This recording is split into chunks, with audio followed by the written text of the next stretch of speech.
All pilgrimage have a number of things in common. People leave home, they go on a journey, they go to a special place, something happens there, and then they return home. I suppose something similar happens for people when they go on holidays. Hello. It looks like cold. I'm quite surprised how small it is, actually. Get to know it quite well, I'm sure. The whole thing of having beads and whispering prayers and the gestures and all that sort of thing, it certainly means that when people do it, they know and they're sure that they have done something. Staying awake is a prayer. Walking barefooted is a prayer. Walking around the penitential beds is a prayer. Just praying with our bodies. That'll mean you'll get into this rhythm of Our Father, Hail Mary, Our Father, Hail Mary, Our Father, Hail Mary, I believe in God. You do the same thing kneeling. You do the same thing walking around the inside. You do the same thing at the cross. You do it at the next one. You do it at the next one. You do it at the next one. So Our Father, Hail Mary, Our Father, Hail Mary, Our Father, Hail Mary, I believe in God. Don't see how that helps you to think about things or brings you closer to God. I know that's the idea of penance and that as well, but really just you're focusing so hard on where to step or where not to step, and there's so many people. And it's like a chiropodist wet dream, you know? All these people damaging their feet. You'd reach a point after a while, if you kept it up, where between the pain and the exhaustion and this mantra-like prayer, I'm quite sure you would hit some kind of high, but personally I get my highs other ways, normally. Lots of people, when they're doing lough derg, think in terms of I have another hour and then I have no food until this stage. Whereas if you just enjoy just it as you go, enjoy each station, then it's a lot easier. yeah, that's the bell to mass, is it? Yeah. So I better have a quick cigarette. Dinner bell.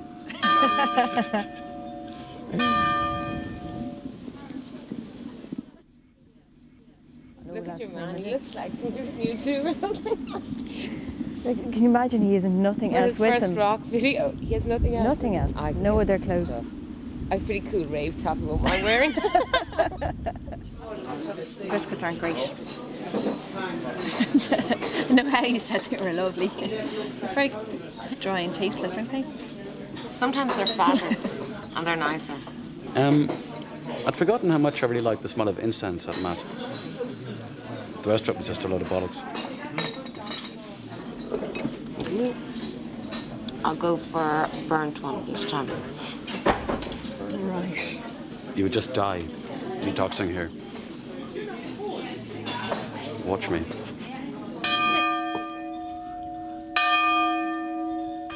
Well, our priest just introduced our vigil mass, and every priest has a different interpretation. I thought that was the Mass.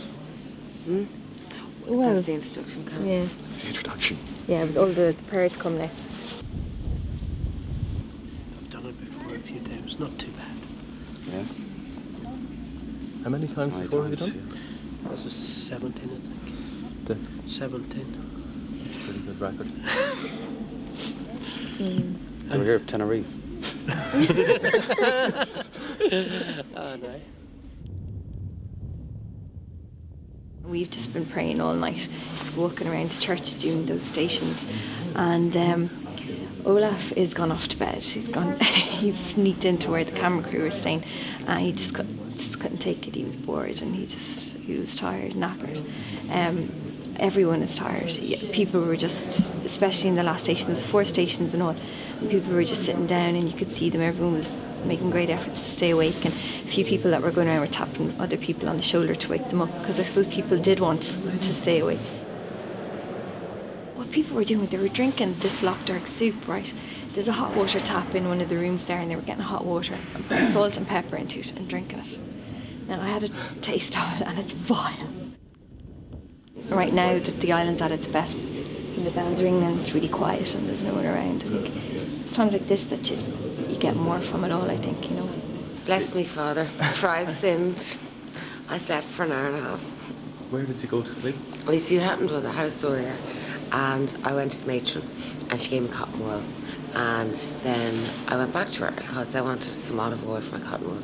So she didn't have any. She offered a bed, and I took it. Oh, how many people? Was there other people sleeping? I don't know. There's quite a bit of traffic there this morning.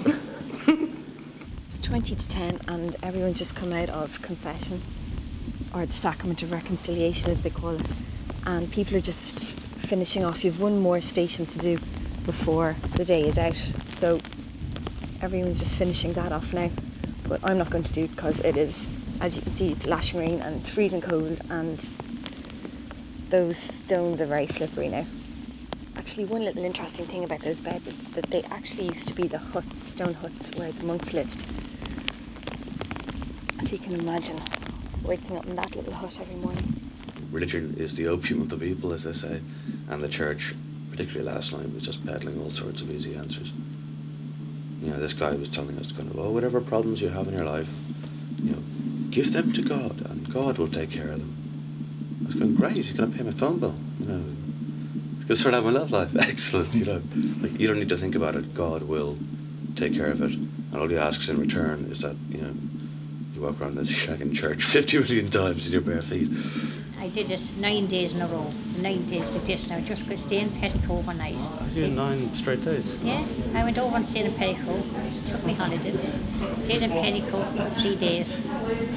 And then came back on the next day because your fast didn't stop at 12 o'clock at night, and then it started at 12 the next night.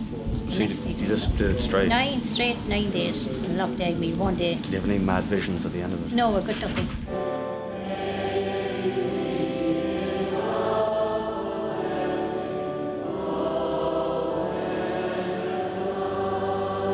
It's like actually a sorbet of life. After this, everything tastes great. Sleep becomes a novelty. Everything is new. I won't say I won't come back. I won't be coming back in the near future. I think though, if, you know, it's the type of thing, I suppose maybe if something happened and, you know, I could see myself maybe down the line feeling the need to come back and put myself through penance, then I'd say I could easily be back again sometime.